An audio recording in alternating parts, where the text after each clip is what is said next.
मेरा नाम मेघा है। मेरी उम्र 26 साल है। हमारे गांव में लड़कियों की शादी कम उम्र में ही कर दी जाती थी। मैं शादी को लेकर बहुत घबराई हुई थी क्योंकि मैंने ससुराल वालों को लेकर कई तरह की अफवाह सुन रखी थी। सास बहू को टिकने नहीं देती और बहू सास ससुर को संभालती नहीं। नंद ने भाभी की गृहस्थी बर्बाद कर दी। बचपन से लेकर अब तक सुनते ही आई ससुराल एक खतरनाक जगह है जहां सावधानी से आपको कदम बढ़ाना होगा। लेकिन ससुराल के घर पर आने के बाद मुझे महसूस हुआ कि दुनिया में सब लोग एक जैसे नहीं होते हैं। मेरे ससुराल के घर के लोग बहुत अच्छे थे। मेरी सास ने मुझसे कहा कि तुम शादी की शुरुआती दिनों में अपने पति के साथ अच्छा समय बिताओ और फिर तुम्हें जीवन भर हमारे साथ ही रहना है। मेरे पति मनीष एक अच्छे इंसान हैं और उन्होंने मेरा पूरा ख्याल रखा। लेकिन जैसे जैसे समय बीतता गया मैं कमरे से बाहर जाने लगी। बाहर का नजारा बड़ा अजीब था जिसे मैं देखकर हैरान रह गई। यह कैसे हो सकता है? घर में सब बढ़िया खाना खाते और अच्छे कपड़े पहनते थे, लेकिन घर का बड़ा मुखिया 2 दिन का बासी भोजन करता था। पहली बार जब मैं घर के सभी सदस्य के साथ मिलकर खाना खाने लगी तो पीछे बगल वाले बिस्तर पर मेरी सास ने एक प्लेट में खाना परोसा और मैंने ये देखा कि उन्होंने कई दिनों का बचा हुआ खाना उनके सामने रख दिया गया। मुझे समझ नहीं आ रहा था कि मेरी सास ऐसा व्यवहार क्यों कर रही थी। रात में उन्होंने चुपचाप खाना खाया और इस बारे में बात तक नहीं की। लेकिन दूसरे दिन दोपहर के खाने के समय में मैंने फिर से ससुर के लिए बचा हुआ खाना खाते हुए देखा। मैं आश्चर्यचकित रह गई। मुझे लगा शायद मेरे ससुर को बदबूदार खाना खाना पसंद है। लेकिन जब मैं उनका चेहरा देखती तो मुझे लगा कि वह बहुत असहाय है। मैंने घर के बाकी सदस्यों पर एक नजर डाली। इसमें मेरे 2 नंद देवर और मेरी सास भी वहीं बैठी थी। लेकिन वे सभी बड़े आराम से खाना खा रही थी और किसी को उनकी परवाह नहीं थी, क्योंकि मेरे अपने घर में सबसे पहले पिता खाना खाते थे। तो माता पिता के लिए सबसे अच्छी चीज, हम सब भाई बहन पहले अपनी पिता के लिए खाना रखते और फिर हम भाई बहन खाना खाते थे। हमारे घर में एक अलग ही माहौल था। ससुराल के घर का माहौल देखकर आश्चर्य हुआ। मैंने महसूस किया कि मेरे ससुर की यहाँ कोई हैसियत नहीं थी और न केवल मेरी सास द्वारा बल्कि उनके बच्चों ने भी उन पर ध्यान नहीं दिया। सभी लोग आराम से खाना खाते थे, जबकि मेरे ससुर बड़ी मुश्किल से वह सख्त और सूखी रोटी को चबा पाते और खाने से अधिक पानी पीते थे। लेकिन घर में किसी को इससे कोई परेशानी नहीं होती, यहाँ तक कि जब मेरे पति खाना खाने के लिए अपने पिता की ओर देखने की जहमत तक नहीं उठाते थे। शुरुआत में 10 से 15 दिन मैं चुपचाप इसी स्थिति को देखती रही, क्योंकि घर में किसी को भी इस बारे में सवाल पूछने की हिम्मत नहीं हुई। लेकिन कई दिनों के बाद जब मैं घरेलू माहौल में पूरी तरह से खूब मिल गई और सभी से मेरी बातचीत होने लगी, तो फिर मैंने अपने पति से इसके बारे में कहा कि आपके पिता इतना बासी खाना खा रहे हैं और तुम सामने बैठे ताज़ा गर्म खाना। फिर मैं अपने पति से इसके बारे में कहा कि आप क्या सोचते हैं, आपके पिता इतना बदबूदार खाना खा ले और तुम सामने बैठे ताज़ा गर्म खाना खाओगे? ये सुनकर मनीष गुस्सा हो गया और मुझसे कहने लगा, इस घर को लेकर झगड़ा मत करो। आपका मेरे माता पिता के मामले में ना बोलना ही बेहतर है। इस घर में अगर तुम्हें कोई समस्या है तो तुम मुझसे इस बारे में बात कर सकती हो, लेकिन मेरे माता पिता का ध्यान रखने की जरूरत नहीं। हमारे घर का यही हाल है। मैं भी इस घर का हिस्सा हूँ। मनीष की बात सुनकर मेरी आंखों में आंसू आ गए। कितनी आसानी से उसने मुझे चुप करा दिया। कह दिया था कि यह उनके घर का मतलब है। इस घर के सवालों से मेरा कोई संबंध नहीं है और मैं चुपचाप अपने ससुर को देखती रहती। किसी से एक शब्द भी नहीं कहना और सारा दिन बिस्तर पर चुपचाप पड़े रहते। ससुर जी अभी भी बासी खाना ही खाते, जिससे देखकर मेरा मन अजीब तरह से बेचैन रहता। मेरे मन को अजीब सी उदासी और दुख होता। ये देखकर कि उनके पास पहनने के लिए एक जोड़ी कपड़े भी नहीं है। जब मैं इस घर में आई थी तो मैंने उन्हें 2 जोड़ियां में देखा। घर में पैसों की कोई कमी नहीं थी। मैंने सोचा कि अब चुप नहीं बैठूंगी और मेरी नंद से इस बारे में बात करूंगी। बेटी अपने पिता की प्यारी होती है और अपने पिता से सबसे ज्यादा प्यार करती है। उनकी माता उनके पिता को खाना नहीं देती। बड़ा परिवार होने के बावजूद भी खाना नहीं दिया जाता था। लेकिन कहीं तो ये बात हैरान भी करती कि मेरी सास मेरे साथ बहुत अच्छा व्यवहार करती। मुझे अच्छा खाना देती थी और ससुर को बासी खाना देती। उन्हें पहनने के लिए एक जोड़ी कपड़े भी नहीं। और फिर सबसे आश्चर्य की बात तब थी जब मेरी नंद के लिए रिश्ता आया तो मेरी सास ने ससुर को घर से निकाल दिया। रिश्तेदार आए और चले गए, लेकिन मेरी सास ने उन्हें मिलने ही नहीं दिया। मैंने मेरी सास से कहा कि मनु के ससुराल वाले अभी तक उसके पापा जी से नहीं मिले। मेरी सास ने मेरी तरफ अजीब सी नजरों से देखा और कहने लगी कि मनु की शादी तय हो गई है और शादी के दिन उसके ससुराल वाले जरूर मिलेंगे। उनसे शादी के दिन लड़की के पिता अपने होने वाले दामाद को देखेंगे। ये सुनकर मुझे बड़ा अजीब लगा। मनु की शादी की तैयारी शुरू हो गई थी, लेकिन मेरे ससुराल वालों का व्यवहार वैसा ही था। मैंने यह बात मनु से भी पूछी कि माँ जी पापा जी के साथ ऐसा व्यवहार क्यों करती है और तुम कुछ कहती क्यों नहीं। ये सब सुनकर उन्होंने मुझे वही जवाब दिया जो मेरे पति ने मुझे दिया था कि यह तो बात मम्मी पापा के बीच की है, भाभी आपका इससे दूर रहना ही बेहतर है। अगर माँ को पता चला कि तुम इस मामले में हस्तक्षेप कर रही हो तो शायद उनका आपको देखने का नजरिया न बिगड़ जाए। मनु की बातें बिल्कुल सही थी। अगर वो मुझे अपना शत्रु मानने लगी तो शायद ऐसा करती जैसा पापा जी के साथ व्यवहार करती है। क्योंकि हालांकि ससुर जी उनके पति है, फिर भी उन्होंने उन्हें बिल्कुल नहीं छोड़ा। फिर मैं तो उनकी बहू हूँ। खाने के बाद मेरी सास को अचानक बाजार जाना पड़ा। मनु की शादी की तैयारी के चलते माँ को रोज रोज बाजार के चक्कर लगाने पड़ रहे थे। घर में मैं और ससुर जी के अलावा कोई नहीं रहता था, इसलिए मैंने चुपचाप सारा बचा हुआ खाना छत पर रख दिया कि कोई भी बदबूदार खाना ना बचे। लेकिन मुझे नहीं पता था कि यह मेरी सबसे बड़ी गलती होगी और इसकी कीमत पापा जी को चुकानी पड़ेगी। खाना फेंकने के बाद मेरे मन में शांति आ गई और मैंने सारे कपड़े धोकर, बर्तन रसोई में साफ कर रात का खाना बनाने में व्यस्त हो गई। मेरी सास और नंद के साथ बाजार गई हुई थी। उनके आने से पहले मैंने भोजन बना लिया था। आज मुझे लगा कि आज ससुर को भी वही भोजन मिलेगा जो घर के सभी लोगों को मिलता है, क्योंकि सड़ा हुआ भोजन देने को बचा ही नहीं था। लेकिन खाते वक्त मेरी आंखें छलक उठी। सास ससुर को खाना देते समय अपने ससुर के साथ ऐसा व्यवहार देखकर मेरे गले से एक निवाला भी नहीं उतर रहा था और मैं चुपचाप उठकर अपने कमरे में चली गई।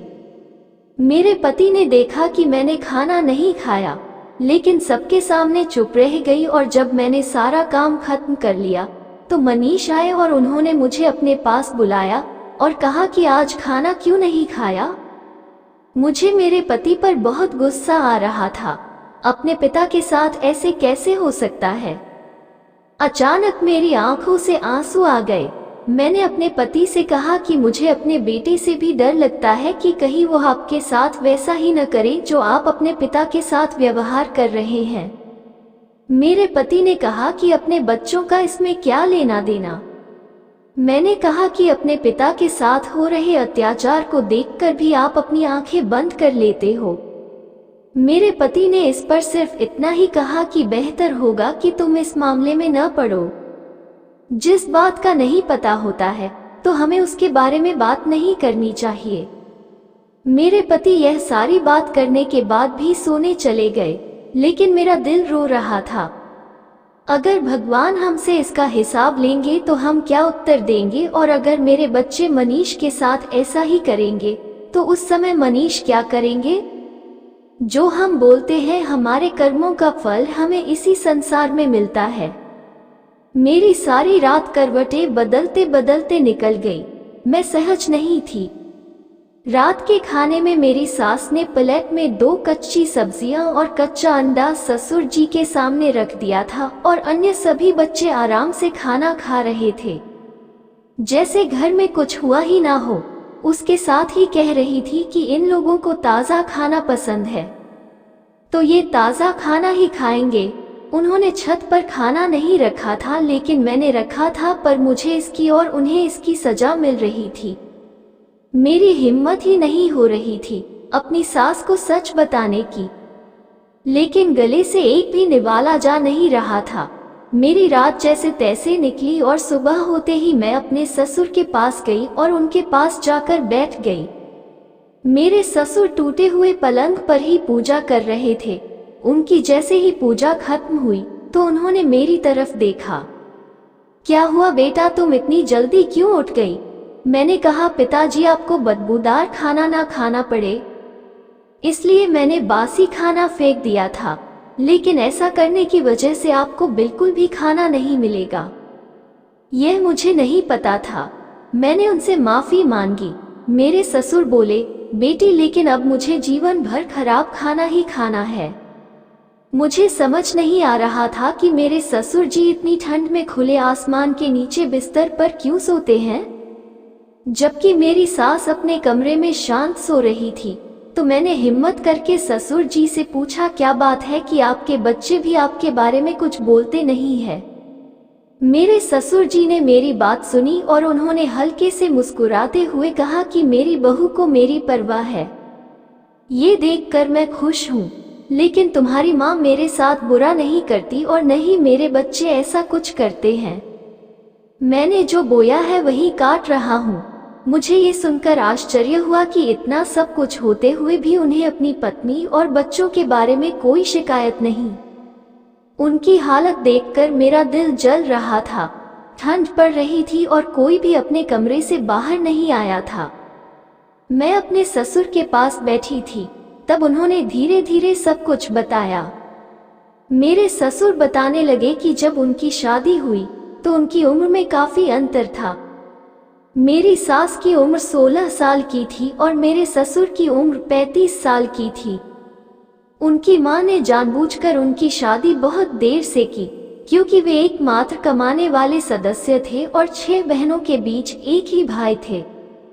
उनकी मां ने उनकी कमाई से एक घर बनाया, फिर अपनी बेटियों की शादी की और फिर उनकी शादी हुई। मेरे ससुर की मां ने जानबूझकर एक नाबालिग लड़की से शादी कराई ताकि उसे काबू में रखा जा सके। मेरे ससुर ने कहा कि जब उनकी शादी के बाद ससुराल आई तो पहले दिन से ही मेरी सास नौकरानी बन गई थी। उनकी सास उन्हें खाना वगैरह भी नहीं देती थी, उनकी बेटियों के घर खाना भेज दिया करती थी और मेरी पत्नी के हिस्से में हमेशा बचा और सड़ा हुआ खाना आता था। मेरी सास ने कभी शिकायत नहीं की। उनकी मां और मेरे ससुर द्वारा किए व्यवहार के बाद भी मेरी सास चुप रही। ससुर आगे बताने लगे कि जब मनीष यानी मेरे पति का जन्म हुआ तो सास की उम्र सिर्फ 17 साल थी। भरपेट खाना तक नहीं मिलता था। हालात पत्थर होते जा रहे थे, लेकिन फिर भी घर की सारी जिम्मेदारियां उन्हीं के सिर पर थी। मेरे ससुर की सभी बहनें आकर भी उन्हें बहुत परेशान करती थी। मेरे ससुर की सरकारी नौकरी थी, लेकिन फिर भी अपने पत्नी को एक समय का भोजन भी नहीं दे पा रहे थे। उनकी बहनें रहने आई तो उनके लिए सर्वोत्तम भोजन तैयार होता और मेरी सास लगातार रसोई में काम करती। अंत में उनके खाने के लिए एक निवाला भी नहीं बचता था। इतना सब होते हुए भी मेरी सास ने ससुर से कभी शिकायत नहीं की। मनीष के साथ उन्हें जुड़वा बच्चा पैदा हुआ था। एक बच्चे की तबीयत खराब होने के कारण मौत हो गई। तब मेरी सास की हालत बहुत खराब हो गई थी और फिर बिल्कुल बिस्तर पर लेट गई। जब तक मेरी सास काम करती रही, उनकी सास ने उनका पूरा उपयोग किया और जब भी बिस्तर पर लेट गई तो उन्हें कमरे में छोड़ दिया और उन्हें खाना भी नहीं दिया। मेरे ससुर की 6 बहनें अपने भाई की कमाई पर ऐश कर रही थी। जबकि उनकी अपनी पत्नी पूरे दिन भूखी रहती। मेरी सास बीमार रहने लगी। शहर में उनका कोई नहीं था। उनके माता पिता ने पीछे पलटकर अपनी बेटी को पूछा तक नहीं। इसके बाद मेरी सास ने 2 बेटियों को जन्म दिया। उनकी हालत पहले से भी ज्यादा खराब हो गई थी। एक दिन मनीष की दादी ने मेरी सास पर चोरी का आरोप लगाया और मेरे ससुर को तलाक देने के लिए मजबूर किया गया था। मेरी सास ससुर पति पत्नी नहीं है, ये सुनकर मुझे कुछ अजीब सा महसूस हुआ। ये बात मेरे लिए किसी बड़े झटके से कम नहीं थी। पति से तलाक के बाद भी मेरी सास ने उन्हें इस घर में रहने को मजबूर कर दिया। पहले नौकरानी की तरह रह रही थी, अब उनकी कोई कीमत नहीं थी। बहुत बुरी स्थिति में जीवन शुरू हुआ और कुछ ही वर्षों में मेरे ससुर की मां का निधन हो गया।